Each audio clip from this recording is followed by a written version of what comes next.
Top 10 stocks of 2026 ये वो stock है जिन स्टॉक्स की अभी सेल तो कम है, कंपैरेटिवली मतलब अभी सेल कम है, उससे बहुत ज्यादा उनके पास ऑर्डर्स पड़े हुए हैं, उनके बहुत ज्यादा कस्टमर ने ऑलरेडी ऑर्डर प्लेस करे हुए हैं, मतलब जिनकी order book value up to 8 times of their sales है, उनके ऐसे ऐसे स्टॉक से आज ये।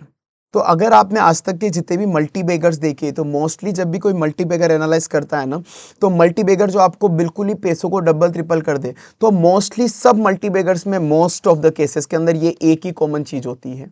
सबसे ज्यादा कॉमन चीज ये होती है कि अज्यूम करो, मैं एग्जांपल दे रहा हूं आपको, कि अभी कंपनी की सेल है 1 करोड़ रुपए, अभी कंपनी की 1 करोड़ रुपए की सेल है, और जो उनकी ऑर्डर बुक वैल्यू है वो 8 करोड़ रुपए की ऑर्डर बुक वैल्यू है। मतलब मैं एक एग्जांपल दे रहा हूं कि फॉर एन एग्जांपल, इसको और थोड़ा सही प्रैक्टिकल सीनियर में समझते हैं। अभी कंपनी की सेल 1000 करोड़ की है, और कंपनी के पास जो एग्जिस्टिंग ऑर्डर पड़े हुए ऑर्डर बुक वो 8000 करोड़ की है, कि उसको 8000 करोड़ के ऑर्डर्स ऑलरेडी मिल चुके हैं। अभी की सेल केवल 1000 करोड़ है, और 8000 करोड़ के ऑर्डर उसको मिल चुके हैं। मतलब ये शेयर मोस्टली कुछ कुछ इसमें से अंडर वैल्यूड भी हो सकते हैं, ठीक है। तो ये वो शेयर है, हालांकि ऐसी बहुत सी कंपनीज है, पर उन कंपनीज में से मैं आप लोगों के लिए आया हूं वो कंपनीज जिनके फंडामेंटल भी अच्छे हैं, मतलब जिन कंपनी के फंडामेंटल्स ग्रोइंगे, डेट इक्विटी रेशियो सही है, सेल्स ग्रोइंगे, प्रॉफिट ग्रोइंगे, कंपनी के जिनके फंडामेंटल भी ग्रोइंगे, उन कंपनीज की आज मैं बात करूंगा। टॉप 10 कंपनी जिनके फंडामेंटल भी सही है, और जिनके पास अभी की सेल, जो उनकी अभी की सेल है, उससे कई गुना ज्यादा, उससे बहुत गुना ज्यादा उनके पास ऑर्डर ऑलरेडी आ चुके हैं। जैसे ही वो उन ऑर्डर को फुलफिल करेगी, कंपनी की ग्रोथ अलग लेवल पे होगी। तो आइए अपन उन स्टॉक्स के बारे में बात करते हैं। आज 10 ऐसे स्टॉक है। सो ये लोगों, जब भी लोग मल्टी बैगर एनालाइज करते हैं, मल्टी बैगर शेयर कौन से, सबसे मेन फैक्टर यही होगा। But first of all, before starting the video, this video is just for an educational purpose. मैं आपको बता रहा हूँ कि स्टॉक कैसे एनालाइज करा जाता है, मल्टी बैगर शेयर जनरली लोग कैसे ढूंढते हैं, कौन सी कंपनी का कितना रेवेन्यू, किसके पास कितने ऑर्डर्स हैं। This video is just for an educational purpose, this is not a buy or sell advice. अगर आप कोई भी स्टॉक खरीदना चाहते हो, आप खुद की रिसर्च कर लेना। I am not giving you any buying और sell advice, this is just educational purpose video. आइए शुरू करते हैं। तो 10 स्टॉक की बात करते हैं। सबसे पहले उसके अंदर अपना स्टॉक है पहला वाला, हिंदुस्तान एरोटिक लिमिटेड, जो आपको ऑलरेडी पता होगा। एचएएल जो अभी बहुत ज्यादा चर्चा के अंदर है। एचएएल एचएएल किस में डील करता है, आपको ऑलरेडी पता होगा कि ये डिफेंस और एरोस्पेस के अंदर डील करता है, कि वो सेक्टर है जहाँ पे इंडिया का डिफेंस सेक्टर है, कि जो इंडिया को लाइक मिसाइल्स बनाना, ये सारी चीजें, डिफेंस कंपनी एक तरह की। तो ये वो सेक्टर है जो अपने इंडिया को मेनली, मतलब एचएएल और बीईएल दो कंपनी है जो इंडिया को डिफेंस इक्विपमेंट प्रोवाइड कराती है। इंडिया नहीं, हालांकि ये वर्ल्ड वाइड कराती है। अब इनके पास एक्सपोर्ट ऑर्डर भी बहुत ज्यादा एक्सपोर्ट ऑर्डर है। तो इनकी जो सेल थी फाइनेंशियल ईयर 2025 की, क्योंकि 26 अभी कंप्लीट नहीं हुआ ना, मैंने एफआई 25 ही लिया, तो इनकी सेल थी एफआई 25 की अप्रोक्सीमेटली, डाटा अप्रोक्स से थोड़ा सा फिगर ऊपर नीचे, मैंने अप्रोक्स करके डाल दिया राउंड ऑफ करके, 33,000 करोड़ की इनकी सेल थी एफआई 2025 की। और इनके पास जो एफआई 2025, ये जनरली जो मैं बात कर रहा हूँ एफआई 25, ये सितंबर 25 है। सितंबर 25 में जो इनकी ऑर्डर बुक वैल्यू है, इनके पास 2 लाख करोड़ के ऊपर के ऑर्डर पड़े हुए भी एग्जिस्टिंग बुक में। 33,000 करोड़ तो इसके पास इसके एग्जिस्टिंग सेल्स है, और उसमें इसके 2 लाख करोड़ के इसके पास ऑर्डर पड़े हुए, इसको वो ऑर्डर फुलफिल करने, मतलब 6 टाइम इसकी एग्जिस्टिंग सेल का, अप्रोक्सीमेटली 6 टाइम्स इसके पास ऑर्डर पड़े हुए। ये डिफेंस और एरोस्पेस कंपनी, आपको पता होगा डिफेंस इक्विपमेंट वगैरह ये सब अपने इंडिया को एज वेल एज एक्सपोर्ट भी करती है, बाकी कंट्रीज को भी करती है। तो डिफेंस सेक्टर मैंने आपको ऑलरेडी बताया था कि डिफेंस सेक्टर ऑलरेडी एक ग्रोइंग सेक्टर है, क्योंकि अभी जो बजट भी आने वाला है, बजट में कंपनी, अभी गवर्नमेंट क्या करेगी, डिफेंस सेक्टर में अच्छा खासा पैसा इन्फ्यूज करेगी, और जैसे अच्छा खासा पैसा इन्फ्यूज हुआ, डिफेंस सेक्टर भागने वाला है। और डिफेंस सेक्टर वो सेक्टर है जहाँ पे इंडिया और बाकी कंट्रीज को हमेशा जरूरत पड़ती है। जो अपने यहाँ की जियोपॉलिटिकल सिचुएशन है पूरे वर्ल्ड की, वहाँ पर हर एक इंसान को अपने पास डिफेंस के इक्विपमेंट चाहिए ही चाहिए। तो ये बहुत ग्रोइंग सेक्टर है, और अभी मैंने आपको इसका एक बेसिक बता दिया। इसके क्लाइंट वगैरह आपको पता है, फ्यूचर प्रोजेक्ट्स हुआ बहुत सारे, प्रचंड वगैरह के कुछ, ठीक है। अब ये तेजस प्रचंड अगर आपको पता है, अगर आप थोड़ी बहुत भी न्यूज़ पढ़ते हो, तो ये गवर्नमेंट के कुछ इनिशिएटिव है कि इन तेजस प्रचंड इनको चाहिए, इनको बनाने के ऑर्डर्स दिए कि इस तरह के हेलीकॉप्टर बनाओ, इस तरह के डिफेंस इक्विपमेंट बनाओ। ये अब मैं उस पर डिस्कस नहीं करूंगा अभी। बेसिक फंडामेंटल, कंपनी का रेवेन्यू ग्रोइंग है, प्रॉफिट भी अच्छा खासा ग्रोइंग, रिटर्न ऑन इक्विटी भी बहुत अच्छा है, 23% तक। इतनी अच्छी चीज इस कंपनी की डेट इक्विटी जीरो है, कंपनी का डेट इक्विटी जीरो है। कंपनी का पी रेशियो 35 है, वही जो इसके सेक्टर का पी रेशियो है वो 48 है, जिस सेक्टर में डील करती है उसका 48 है, कंपनी का पी रेशियो 38 है, मतलब ये एक अच्छी चीज है। सेक्टर के कंपैरिजन में ये अंडर वैल्यूड है, ये एक पॉजिटिव फैक्टर होता है हमेशा। ठीक है, तो ये कंपनी के बेसिक फंडामेंटल है। ठीक है, और अब अगर तुम बोलो कि ये ऑर्डर बुक वैल्यू वगैरह कहाँ से निकाली हुई है, हवा वाले अमाउंट तो नहीं, रुको मैं आपको ये पीडीएफ शेयर कर दूंगा, मतलब ये जिससे मैं स्क्रीन में आपको ये मैं शेयर कर दूंगा नीचे अटैचमेंट में, कोई हवा वाला अमाउंट नहीं है, सब ऑफिशियल रिपोर्ट से निकाला हुआ है। ये देखो, जैसे मैं आपको एक जाके बता देता हूँ, ये रहा। अब ये सबके मेरे पास एक प्रॉपर सोर्सेज है, अगर आप सोचो कोई भी हवा में करा है, नहीं कोई भी हवा में नहीं है, सबके प्रॉपर सोर्सेज लिंक के साथ बताऊंगा मैं आपको।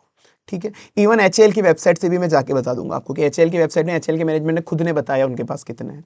तो ये सबके मेरे पास सोर्स है, हालांकि मैं खुद से अमाउंट नहीं लाया हूँ ऐसा, और कुछ लोगों को लगता है खुद से मन से अमाउंट लाए, नहीं भाई, प्रॉपर रिसर्च है। ठीक है, नेक्स्ट है अपनी बीईएल, ये भी सेम डिफेंस और इलेक्ट्रॉनिक इक्विपमेंट में डील करती है।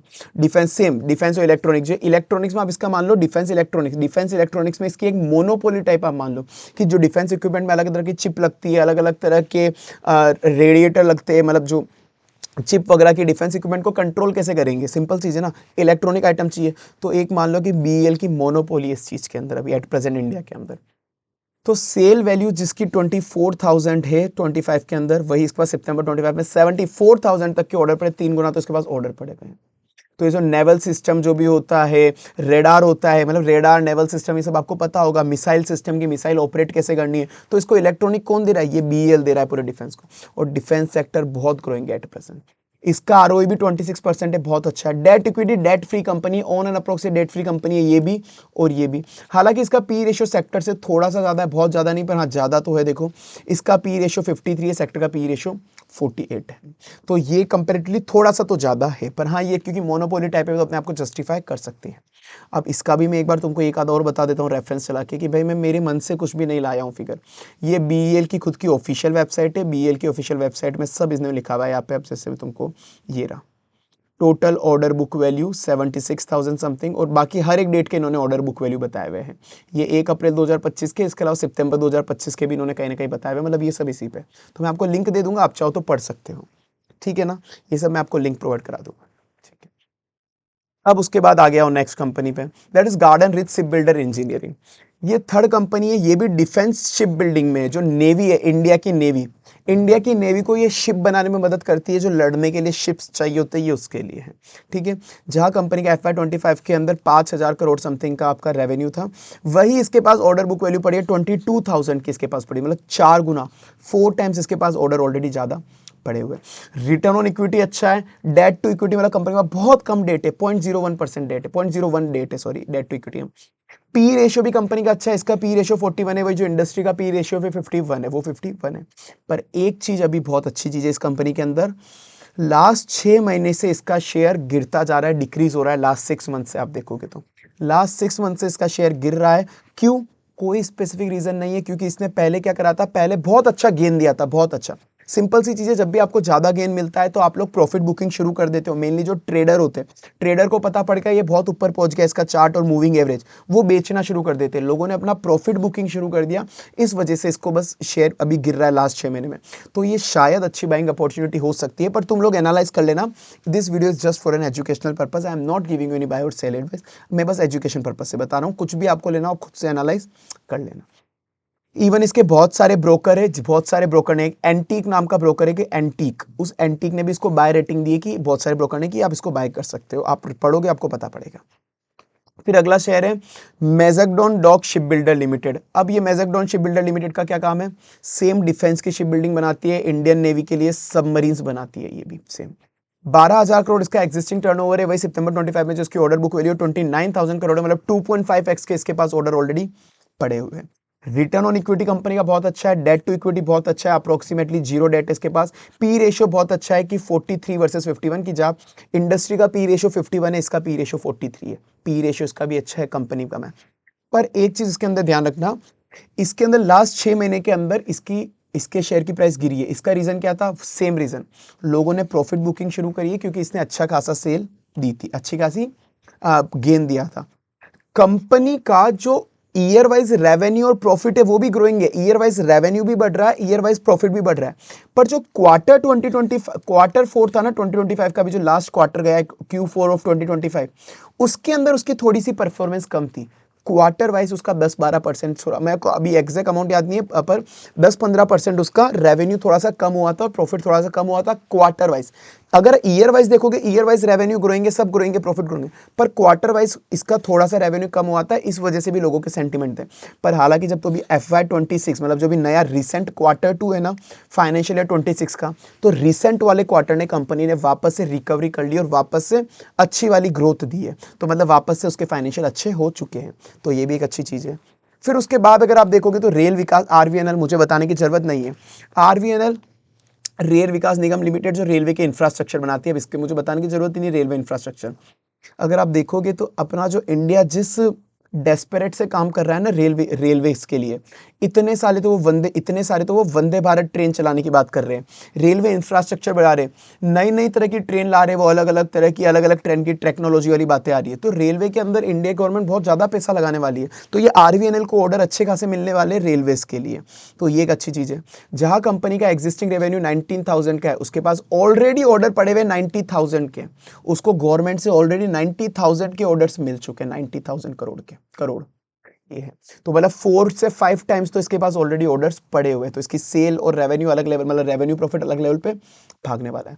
पर एक चीज ध्यान रखना, 2025 और 20 ऐसे तो इसका रेवेन्यू प्रॉफिट अच्छा खासा ग्रोइंग लेवल पे, पर 25 के अंदर 2024 और 2025 को कंपेयर करोगे तो इसका जो रेवेन्यू और प्रॉफिट है वो 10-15% कम हुआ था, इसका 10-15% उस वक्त रेवेन्यू कम हुआ था, पर अब वापस से 2026 के अंदर ये रिकवर कर रहा है। इसके जो अगर आप क्वार्टरली रिजल्ट देखोगे, धीरे धीरे रिकवर कर रहा है, और सबसे अच्छी चीज़ है इसका रेवेन्यू प्रॉफिट पहले कम हुआ था, पर आप अभी देखोगे तो अभी इसके पास रेवेन्यू और प्रॉफिट बढ़ाने के लिए ऑलरेडी ऑर्डर्स है, इसके हाथ में ऑर्डर है, ये ऑर्डर एग्जीक्यूट करके अपना रेवेन्यू और अपना प्रॉफिट बढ़ा लेगा, तो ये चीज़ आप ध्यान रख लेना। और कंपनी अभी नया गवर्नमेंट बजट भी रिलीज करने वाली है, जैसे ही बजट रिलीज करा इन सारे शेयर्स के अंदर अच्छी खासी भागम आने वाली है, क्योंकि डिफेंस रेलवे पे गवर्नमेंट अच्छा खासा बजट लगाती है। ठीक है, इसका रिटर्न ऑन इक्विटी 12% है, डेट टू इक्विटी 0.52 है, और इसका पी रेशियो सेक्टर के कंपैरिजन में ज़्यादा है। सी रेशियो जो सेक्टर का 24 है, इसका पी रेशियो 60 चल रहा है, इसका सेक्टर कंपैरिजन में थोड़ा ज़्यादा है।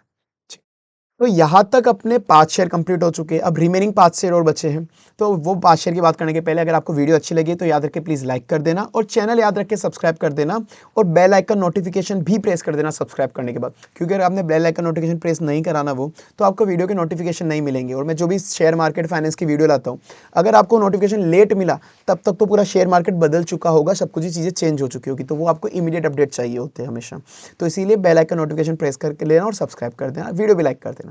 चलो अब आगे बात करते हैं अपन। अब नेक्स्ट बात करते हैं अपन इरकॉन की। इरकॉन भी आपको पता है रेलवे इंफ्रास्ट्रक्चर प्रोजेक्ट में डील करती है, इनकोर के बारे में कुछ ज्यादा बताने को है नहीं मेरे पास, आपको ऑलरेडी पता है। 11,000 करोड़ की इसकी जो नॉर्मल सेल थी, इसके पास ऑलरेडी ऑर्डर बुक वैल्यू पड़ी है 23,865 के अप्रोक्सीमेटली, मतलब 2.2 टाइम्स तो इसके पास ऑलरेडी ऑर्डर बुक वैल्यू पड़ी हुई भी है। कंपनी का रिटर्न ऑन इक्विटी अच्छा है, डेट टू इक्विटी इसके अंदर डेट 0.8 है, डेट मुझे थोड़ा सा ज्यादा लगा है, हालांकि 0.8 है, इक्विटी कंपेरिजन में 80% है, ओके ओके, मतलब पी रेशियो भी इसका ओके ओके, लगभग इंडस्ट्री वैसे, चाहे इंडस्ट्री का पी रेशियो 24 है, इसका 26 है, मतलब लगभग इंडस्ट्री के कंपेरिजन में सेम है। ठीक है, अब इसकी अच्छी चीज और भी क्या है, इसको जो इस बार ऑर्डर्स मिले हैं रेलवे लाइन्स वगैरह के, अफ्रीका, साउथ ईस्ट एशिया, इन सब जगह इंटरनेशनल रेलवे के इसके ऑर्डर्स भी मिल चुके हैं। अब इसका जो शेयर है ना वो लास्ट के 1 साल से गिरता जा रहा है, क्यों? इसने पहले बहुत ही अच्छे लेवल पे लोगों को गेन दिया था, बहुत अच्छे लेवल पे, तो लोगों ने अपना प्रॉफिट बुकिंग शुरू कर दी। साथ में 2025 के कम वही 2024 और 2025 को कंपेयर करोगे तो 25 में इसका 10-1% का 10-12% का रेवेन्यू और प्रॉफिट थोड़ा सा गिरा था, तो गिरा तो केवल 10-12% ही था, पर जो FIIs होते हैं, फाइनेंशियल इंस्टीट्यूशंस जो होते हैं बड़े बड़े, तो उन्होंने क्या करा, उनको फाइनेंशियल थोड़े से वीक लगे तो उन्होंने सारे के सारे शेयर्स बेचना शुरू कर दिए, तो सप्लाई ज्यादा बढ़ गई, इस वजह से इसके शेयर 1 साल से लास्ट गिरते जा रहे हैं। पर क्योंकि उस वक्त 2025 के अंदर इसका रेवेन्यू प्रॉफिट कम था, पर अभी इसके पास रेवेन्यू और प्रॉफिट अच्छा खासा बढ़ाने का मौका है, इसके पास ऑलरेडी ऑर्डर्स पड़े हुए, मौका तो क्या मतलब बढ़ेगा ही बढ़ेगा, फोर श्योर है। नेक्स्ट है अपना पावर मैक प्रोजेक्ट। ये एक पावर इंफ्रास्ट्रक्चर कंपनी है जिसके क्लाइंट है, मतलब पावर इंफ्रास्ट्रक्चर कंपनी, अलग अलग जो पावर के लिए जो जो इंफ्रास्ट्रक्चर चाहिए होता है ना, ईपीसी की पावर बनाने के लिए अलग अलग चीज़ें बनानी होती है, विंड मिल बनानी होती है, बहुत सारी चीज़ें बनानी होती है। तो एक तरह की इंफ्रास्ट्रक्चर कंपनी है, पावर कंपनी है जो ईपीसी अलग अलग तरह के कॉन्ट्रैक्ट करती है, ठीक है। तो इसके क्लाइंट कौन कौन से, कोल इंडिया, सेल, एनटीपीसी, इंटरनेशनल लेवल पे भी ये लोगों को इंफ्रास्ट्रक्चर और ईपीसी बना के देती है। तो कंपनी के प्रोजेक्ट अच्छे हैं। एग्जिस्टिंग शेयर वैल्यू 5000 समथिंग है, ऑर्डर बुक वैल्यू इसकी ऑलरेडी 56,000 की है। तो इसके पास 10 गुना 10 टाइम्स इसके पास अभी ऑर्डर्स पड़े हुए, 10 टाइम्स बहुत ज्यादा होता है। मैंने तो आपको अप टू 8 टाइम्स बोला था, तो 10 टाइम्स वाला हो गया, 10 टाइम्स यहाँ पे पड़ा हुआ है। जिसकी रिटर्न ऑन इक्विटी अच्छी है, डेट टू इक्विटी भी ठीक है, okay okay, 0.42 okay okay. P ratio भी इसका अच्छा है, जहाँ इंडस्ट्री का पी रेशियो 24 है, इसका पी रेशियो 19 है। पी रेशियो इसका अच्छा है इंडस्ट्री के कंपेरिजन में। लास्ट 1 साल से ये शेयर गिरता जा रहा है, गिरता जा रहा है। रीजन, कोई रीजन नहीं है, क्योंकि इसने पहले क्या करा था, पहले कंपनी ने बहुत अच्छा प्रॉफिट दिया था, लोगों ने प्रॉफिट बुकिंग शुरू कर दी। बस ये एक टेक्निकल रीजन है, फंडामेंटल कंपनी के स्ट्रॉन्ग है, फंडामेंटल रीजन कोई भी नहीं है। बस मूविंग एवरेज बढ़ गया था, अच्छा खासा ग्रोथ दे दी, तो अब बस गिरता जा रहा है, और कोई रीजन नहीं। और कंपनी की थोड़ी सी इंटरेस्ट कॉस्ट ज्यादा है, क्योंकि इसके पास डेट है, तो इंटरेस्ट कॉस्ट ज्यादा है। हालांकि बहुत बड़ा रीजन ये नहीं है, मेनली कोई भी रीजन नहीं इसके शेयर के गिरने का, बस प्रॉफिट बुकिंग लोगों ने शुरू कर दी थी। अब उसके बाद आप बात करोगे जे कुमार इंफ्रास्ट्रक्चर प्रोजेक्ट की। ये भी सेम ईपीसी इंफ्रास्ट्रक्चर कंपनी है, जो मेट्रो लाइंस होती है, फ्लाईओवर होती है, ये वो बनाती है।